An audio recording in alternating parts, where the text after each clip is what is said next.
नमस्कार, मी श्रीकांत उमरीकर. आपण पाहतात अनलायझर. लाईक करा, शेअर करा, सबस्क्राईब करा.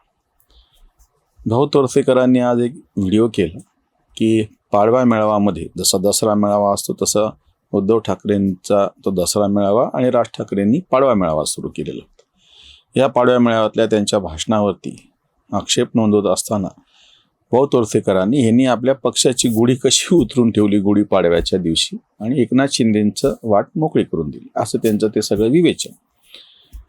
खरं तर पुढचा व्हिडिओ कदाचित भाऊंचा जो येईल तो विषय मला त्यांच्या त्या व्हिडिओवरून सुचला म्हणून मी तुमच्यासमोर ठेवतो. भाऊंनी त्याच्यावरती अजून विश्लेषण केलं तर फार चांगलं.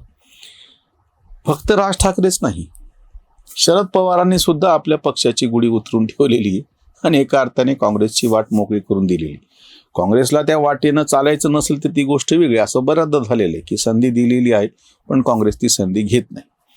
असं मी का म्हणतो आहे, राज ठाकरे यांना जी संधी होती की त्या मुंबईच्या पट्ट्यामधला जो मराठी माणूस होता किंवा जे स्थानिक होते असं म्हणूयात. खरं तर मराठी शब्द बिगर मराठी लोकांना फारसा म्हणजे रुचत नाही आणि त्याच्यामुळं त्यांना असं वाटतं की आपल्या विरोधातलं काही आहे. मी थोडंसं वेगळं करून त्याला स्थानिक असं म्हणूया. आणि संपूर्ण भारतभर राष्ट्रीय पक्ष बलवान झाले की काहीतरी स्थानिक अस्मिता समोर उभं राहतात. तेलुगू देसम पक्ष त्याच्यातलं सगळ्यात अप्रतिम असं उदाहरण. यापूर्वीच्या व्हिडिओत आम्ही बोललेलो, त्याच्यामुळे ते फक्त रिपीट करत नाही की त्यांचे मुख्यमंत्री काँग्रेसचे टी अंजय्या यांचा अपमान कसा झाला आणि त्या अपमानानं सगळा समाज पेटून उठला आणि त्याचा फायदा घेऊन NT रामाराव यांनी पक्ष स्थापन करून 9 महिन्यात काँग्रेसला चितपट करून दाखवलं. राष्ट्रीय पक्ष मोठे झाले ते स्थानिक अस्मितांना जेव्हा जुमानत नाहीत किंवा त्यांना भाव देत नाहीत, किंमत मिळत नाही असं दिसलं की स्थानिक अस्मिता समोर येतात आणि स्थानिक पक्ष, प्रादेशिक पक्ष उगवतात, मोठे होतात.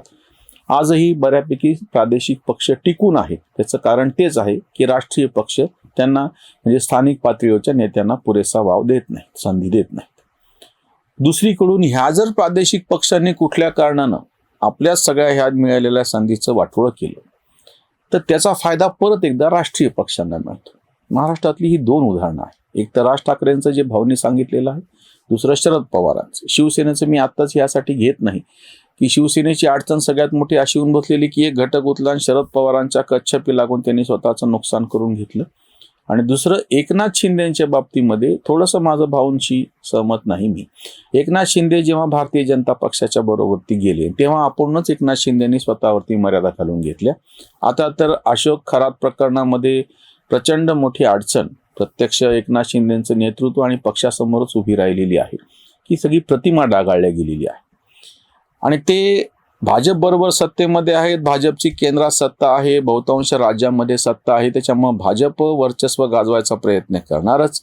आणि त्यामुळे एकनाथ शिंदे असो किंवा अजित पवारांचा गट असो ह्यांच्या राजकारणाला आपोआपच मर्यादा पडलेलीच आहे प्रादेशिक पक्ष म्हणून.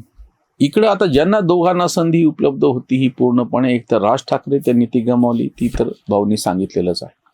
शरद पवारांची संधी होती पण शरद पवारांनी काँग्रेसशीच तडजोड केली. काँग्रेस बरोबर बाहेर पडायचं, काँग्रेसमध्ये जायचं आणि ह्या उड्या मारण्यामध्ये त्यांनी आता आपल्या पक्षाची जी गुढी उतरून ठेवलेली आहे. खरं तर त्यांनी तेव्हा राजीनामा द्यायचं म्हणाले होते आणि प्रत्यक्ष खराखुरात राजीनामा दिला असता तर अजित पवारांच्या नेतृत्वाखाली तो एक प्रादेशिक पक्ष म्हणून प्रबळपणे शिल्लक राहिला असता. संख्येपुरतं म्हणत नाही, पण ज्या पद्धतीनं त्यांनी राजीनामा दिलाच नाही, वैतागून अजित पवारांना दुसरा मार्ग उरला नाही, त्यांनी सत्तेबरोबर जायचं ठरवलं. त्यांनी त्यांच्यापुरतं एक विशिष्ट फायदे घेऊन तेव्हाही सत्तेत गेले, उपमुख्यमंत्री राहिले.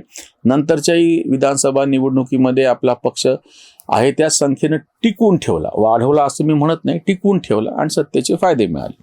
आता त्यांच्या माघारी सगळ्यात मोठी अडचण नेतृत्वाची जशी आहे त्याच पद्धतीनं वाढीसाठी एक मर्यादा होऊन बसलेली आहे. सुनेत्रा पवार आणि बाकीचे सगळे ज्येष्ठ त्यांचे पक्षातले सहकारी ह्यांचं कितीही मदत घेतली तरी पक्षाचा विस्तार होईल ही शक्यता फार थोडी आहे. कारण की स्वतः भाजपच तिथे बलवान असं त्यांचा सहकारी आहे, तो जास्त वाढू देणार नाही आणि विरोधी पक्ष तर आहेच. राज ठाकरेंमुळे एकनाथ शिंदेची वाट खुली झाली असेल तर दुसरीकडून शरद पवारांमुळे काँग्रेसचीच वाट खुली झाली असं माझं म्हणणं. शरद पवारांनी ज्या पद्धतीने शस्त्र टाकून दिली, गुढी उतरून ठेवली, राज्यसभेच्या एका जागेसाठी सुप्रिया सुळेंच्या मार्फत सगळ्यांचे पाय धरले हे जे आम्ही म्हणतो. आणि त्याच्यातून झालं असं की पक्षाचं म्हणून आता जे सगळं संकट पक्षाच्या सगळ्या एकूण अस्तित्वावरतीच निर्माण झालेलं आहे. स्वतःचं अस्तित्व वाचवण्यासाठी त्यांनी एका अर्थाने पक्षाचा बळी दिला असं आम्ही का म्हणतो आहोत. हे काही फक्त महाराष्ट्रापुरती गोष्ट आहे असं नाही. 1952ला पहिली लोकसभा निवडणूक झाली तेव्हापासून आज तागायत एकाही सत्ताधाऱ्याला 51% मतं मिळवता आलेली नाही, एकालाही नाही.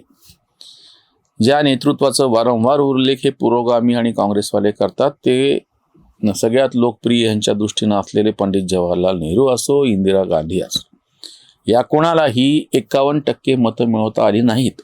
सगळ्यात जास्त ज्या सत्ताधाऱ्याला मतं मिळवता आली त्यांचं नाव होतं राजीव गांधी. इंदिरा गांधींच्या हत्येनंतरची सहानुभूतीची जी लाट उसळली होती त्याच्यामध्ये 49% पर्यंत मजल मारता आली. मी जागांबद्दल बोलत नाही, टक्केवारी मतांबद्दल बोलतो. म्हणजे सत्ताधाऱ्यांना कधीच 51% म्हणजे 50% पेक्षा जास्त मतं मिळत नाही. याचा दुसरा अर्थ असा होतो की उरलेली जी मतं आहेत त्याच्या शिवायचा पर्याय शोधत असतात.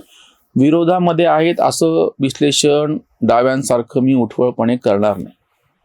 दुसरा काही पर्याय आहे का हे शोधत जास्तीत जास्त मतं आपल्याकडे नेहमी सत्तेच्या सध्या जे बसलेले त्याला दुसरा पर्याय काय. मग त्याच्यामध्ये जो कोणी समोर विश्वासार्ह असतो त्याच्या पाठीमागं ती सगळी मतं जातात. महाराष्ट्रातलंच तुम्हाला मी उदाहरण सांगतो. 86 मध्ये शरद पवार आपले 50-54 आमदार घेऊन काँग्रेसमध्ये गेले. ह्याचा अर्थ असा नाही झाला की त्यांची सगळी टक्केवारी पण मतं गेली. खरं तर प्रत्यक्ष काँग्रेसचे असलेले 180च्या जवळपास आमदार होते आणि हे 54. म्हणजे असा सगळा जर तो हिशोब केला असता तर 230-35च्या पुढे आमदार काँग्रेसकडे होते. 1990च्या बरखास्त झाले म्हणजे संपलेल्या विधानसभेमध्ये. नंतर किती निवडून आले? 141. 240च्या जवळपास ज्या काँग्रेसकडे आमदार होते त्या काँग्रेसला निवडणुकीच्या नंतर एकदम त्यांची संख्या धाडकने 141-100 कमी होते. याचा अर्थ काय होतो? नेते जेव्हा आपसामध्ये युती करतात त्याचा अर्थ त्यांच्या मागचे सगळे मतदार इकडचे उठतात आणि तिकडे जाऊन बसतात असं होत नाही. शरद पवारांनी काँग्रेसमध्ये गेल्याच्या नंतर जी पोकळी तयार झाली विरोधातल्या राजकारणाची ती गोपीनाथ मुंडेंनी आणि प्रमोद महाजननी भरून काढली. महाराष्ट्रामध्ये झंझावती दौरे गोपीनाथ मुंडेंनी केले आणि भाजप सेना युती जी झाली होती त्या युतीला 94च्या जवळ 91-92 काहीतरी आमदार निवडून आले. ते पहिल्यांदाच काँग्रेस तर असा कोणीतरी एक प्रखर असा विरोधी पक्ष समोर उभा राहिलेला होता. म्हणजे जर तुम्ही एखादा नेता उठतो आणि तिकडं त्याच पद्धतीनं तुम्हाला मी सांगतो अजित पवार उठले आणि सत्तेबरोबर गेले, एकनाथ शिंदे तर आधीच गेले होते. याचा अर्थ असा होत नाही की विरोधातली जागा रिकामी राहिलेली. प्रत्यक्ष जागा कमी झाल्या असतील. टक्केवारी मतांचं जर तुम्ही जर बघितलं तर साधारणतः 42, 43, 44% पर्यंत 38 ते 40, 44 पर्यंत अशी मतं सत्ताधाऱ्यांना राहतात. सगळीकडचं बघा तुम्ही. उरलेली मतं जी आहे त्याच्यामध्ये जो कोणी ठामपणे विरोध करतो त्याच्या पाठीमागे ती उभी राहतात. आता जर राज ठाकरेंनी गुढी उतरून ठेवली असेल तर राज ठाकरेंचा जो मतदार असतो तो दुसरीकडे निघून जाईल. त्यांच्या म्हणण्याप्रमाणे, भाऊंच्या म्हणण्याप्रमाणे तो एकनाथ शिंदेकडे जाईल, आमच्या म्हणण्याप्रमाणे तो अजून कुठं जाईल की त्याला प्रत्यक्ष भारतीय जनता पक्षाकडे जायचं नसेल तर. हिंदुत्वाच्या मतदाराला सुद्धा स्वतः प्रत्यक्ष भाजपचा जो पर्याय शिल्लक असेल तर त्यानं जायचं कशासाठी एकनाथ शिंदेकडे. आणि दुसरीकडून आता जो विषय मला मांडायचा आहे, शरद पवारांनी गुढी उतरवल्याच्या नंतर त्याचा फायदा उलट काँग्रेसला होईल. म्हणजे राष्ट्रीय पक्ष त्याचा फायदा घ्यायला बसले. त्यांना फायदा करून घ्यायचा की नाही मुद्दा वेगळा. राहुल गांधींचं नेतृत्व म्हणजे विजयाच्या जबड्यातून पराभव खेचून आणणारे नेतृत्व येते. ते तर काय भाजपचे स्टार प्रचारक आहेत. त्यांच्या हातामध्ये जरी वाढून दिलं तरी त्याचं ते नाश करणारे लोक आहेत. पवारांनी जी संधी उपलब्ध करून दिलेली आहे काँग्रेसला, स्वतः जे पवार काँग्रेसची पडकी हवेली म्हणत होते आणि त्यांची हवेली तर पडकी काय आता पूर्णपणे नामशेष होऊन ती सपाट जमीन झाली अशी परिस्थिती होऊन बसलेली आहे. त्यांची पण गुढी उतरलेली दिसत आहे. ती जागा कोण व्यापतं हा एक प्रश्न आहे. काही काळापुरतं गोंधळाची परिस्थिती राहील पण सक्षम, जसं एक काळ काँग्रेस पक्का एक काय म्हणता येईल त्याला की एक मजबूत असा खांब होता भारतीय लोकशाहीमध्ये. त्याच्या विरोधातले सगळे असताना विरोधाची एक कडक भूमिका भाजपने स्वीकारली आणि हळूहळू भाजप वाढत गेले. आता जो काँग्रेस मूळचा पक्का खांब होता तो दुबळा होऊन बसलेला आहे, पण दुसरा अजून त्याच्याशिवाय कोणीच नाहीये. बाकीचे सगळे प्रादेशिक पक्ष त्यांच्या राज्यापुरते आहेत. त्यांचा विस्तार होऊ शकत नाही हे सिद्ध झालेलं आहे. आता कुठलाच प्रादेशिक पक्ष राष्ट्रीय पातळीवरती महत्वाची कामगिरी गेले कित्येक वर्षात करू शकलेला नाही. त्याच्यामुळे तो खांब आता काय म्हणते डळमळीत झालेला आहे आणि भाजपचा खांब एक मजबूत झालेला आहे. पण दिसताना दोनच खांब दिसत आहेत आज सुद्धा. पवारांनी राज ठाकरे सारखीच आपली गुढी उतरून ठेवलेली आहे आणि त्याचा फायदा उचलण्याची संधी काँग्रेसला आहे. काँग्रेस उचलते की नाही हा काँग्रेसचा मुद्दा. इथेच थांबूयात. धन्यवाद. स्वधर्म जागृतीचा विधायक बुरुज